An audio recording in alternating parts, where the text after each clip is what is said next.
En survolant Boyarville, nous découvrons une commune paralysée, prisonnière des eaux de l'Atlantique, qui ont pénétré violemment les rues puis les maisons, tuant une personne et faisant des centaines de sinistrés. Un pansement sur une jambe de bois. Voilà les protections de Boyarville aujourd'hui. Un enrobé de bitume ici ou là, rien de plus. 3 ans. Résultat de 3 ans. Allez voir l'île de Ré, vous verrez la différence. Il n'y a pas photo. Un drôle de cadeau d'anniversaire. Les habitants de Boyarville hésitent. Faut-il en rire ou en pleurer? Surtout lorsqu'ils comparent et estiment une réelle différence de traitement avec l'île d'en face.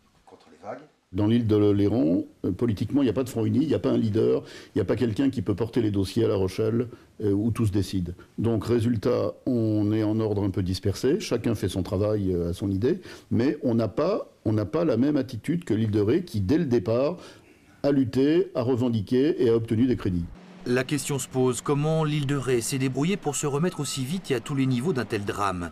Comment les élus ont-ils trouvé 14 millions d'euros en 3 ans pour activer les phases 1 et 2 du plan Digue?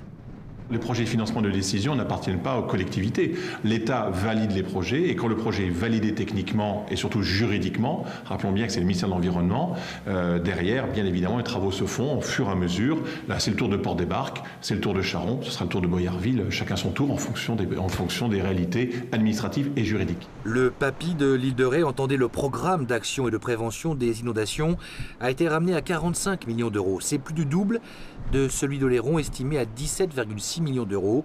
Voilà pour les chiffres. En attendant, les habitants de Boyarville, eux, n'espèrent pas de nouvelles tempêtes pour la prochaine grande marée, dimanche prochain, le 28 février 2013.